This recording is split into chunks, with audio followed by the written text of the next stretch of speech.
नमस्ते। जी18 न्यूज में आपका स्वागत है, जहां हम लाते हैं देश और दुनिया की ताजा और सबसे महत्वपूर्ण खबरें।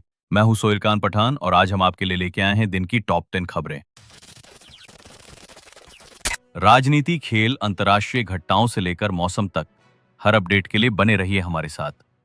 तो चलिए शुरू करते हैं। दिल्ली सरकार ने पुराने वाहनों पर लगे ईंधन प्रतिबंध को हटाने का प्रस्ताव रखा है, जिससे पर्यावरण और जन सुविधा को लेकर बहस छिड़ गई है। 1 जुलाई से लागू एंड ऑफ लाइफ व्हीकल नियमों के तहत 10 साल पुराने डीजल और 15 साल पुराने पेट्रोल वाहनों को ईंधन देने पर रोक थी। पर्यावरण मंत्री मनजिंदर सिंह सिरसा ने सीएक्यूएम को पत्र लिखकर इन नियमों की खामियों को उजागर किया है, जिसके बाद जब्ती पर रोक लगा दी गई है। पर्यावरणविदों का कहना है कि ये कदम दिल्ली की वायु गुणवत्ता को नुकसान पहुंचा सकता है, जबकि कई नागरिकों का मानना है कि ये कदम उनकी रोजमर्रा की जरूरतों को पूरा करेगा। इस मुद्दे पर अंतिम फैसला जल्द ही लिया जाएगा। प्रधानमंत्री नरेंद्र मोदी ने घाना की अपनी 2 दिवसीय यात्रा पूरी करने के बाद त्रिनिदाद और टोबैगो पहुंचकर दोनों देशों के बीच ऐतिहासिक संबंधों को नई गति दी है। पोर्ट ऑफ स्पेन के पियारको इंटरनेशनल एयरपोर्ट पर उनका भव्य स्वागत हुआ, जहां त्रिनिदाद की प्रधानमंत्री कमला प्रसाद बिसेसर भारतीय पोशाक में नजर आईं। पीएम मोदी ने वहां की संसद को संबोधित करते हुए भारत के लोकतंत्र और सांस्कृतिक संबंधों की तारीफ की।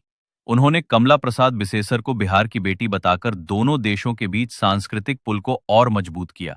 इस दौरे से भारत और त्रिनिदाद के बीच व्यापार और रक्षा क्षेत्र में सहयोग बढ़ने की उम्मीद है। बर्मिंघम के एडबेस्टन में चल रहे भारत इंग्लैंड टेस्ट सीरीज के दूसरे मैच में भारतीय कप्तान शुभमन गिल ने शानदार शतक जड़कर इतिहास रच दिया। पहले दिन का खेल खत्म होने तक भारत ने 5 विकेट पर 310 रन बनाए, जिसमें गिल 114 और रविंद्र जडेजा 41 रन पर नाबाद रहे। गिल ने इस पारी में विराट कोहली के एक रिकॉर्ड को तोड़ा और सबसे बड़ी टेस्ट पारी खेलने वाले भारतीय कप्तान बन गए। दूसरी ओर इंग्लैंड ने 77 रन पर 3 विकेट गंवाकर मुश्किल स्थिति में है। तीसरे दिन का खेल भारत के लिए निर्णायक हो सकता है। विदेश मंत्री एस जयशंकर ने अमेरिका में ऑपरेशन सिंदूर के तहत भारत की आतंकवाद के खिलाफ कड़ी नीति को दोहराया। उन्होंने कहा कि भारत आतंकियों को कहीं भी बख्शेगा नहीं। इस ऑपरेशन के तहत इजरायल से 161 भारतीय नागरिकों को सुरक्षित निकाला गया। मथुरा के श्री कृष्ण जन्मभूमि ईदगाह विवाद पर आज इलाहाबाद हाईकोर्ट में सुनवाई होगी। ये मामला लंबे समय से चर्चा में है और दोनों पक्षों के बीच तीखी बहस की उम्मीद है। इस विवाद में मंदिर और मस्जिद के दावों को लेकर कई याचिकाएं दायर की गई हैं और कोर्ट का फैसला इस संवेदनशील मामले में महत्वपूर्ण होगा। स्थानीय प्रशासन ने मथुरा में सुरक्षा व्यवस्था कड़ी कर दी है, ताकि किसी भी तरह की अशांति से बचा जा सके। बेंगलोर के श्री कांतीरवा स्टेडियम में कल होने वाले नीरज चोपड़ा क्लासिक 2025 की तैयारियां पूरी हो चुकी हैं। इस आयोजन में 2 बार के ओलंपिक पदक विजेता नीरज चोपड़ा सहित विश्व के शीर्ष जैवलिन खिलाड़ी हिस्सा लेंगे।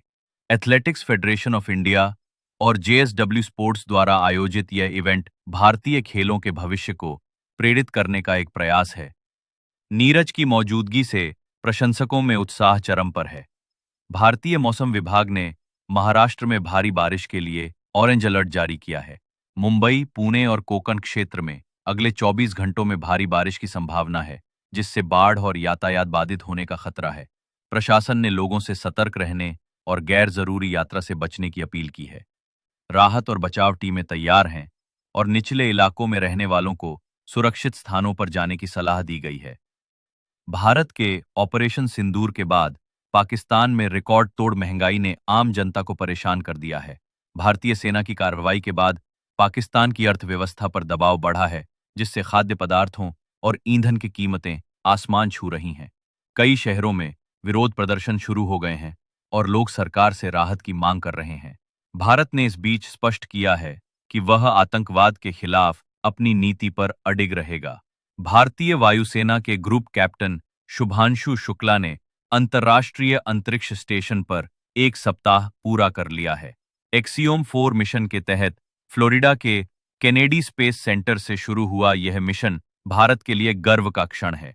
आज शुभांशु आईएसएस के छात्रों से बातचीत करेंगे, जिससे युवाओं में अंतरिक्ष विज्ञान के प्रति रुचि बढ़ने की उम्मीद है। उनके परिवार का लखनऊ में भव्य स्वागत हुआ। ये थी आज की टॉप 10 खबरें जी18 न्यूज के साथ। हम आपके लिए हर दिन देश और दुनिया की सबसे महत्वपूर्ण खबरें लाते रहेंगे। हमें देखने के लिए धन्यवाद और कल फिर मिलते हैं। तब तक के लिए नमस्ते।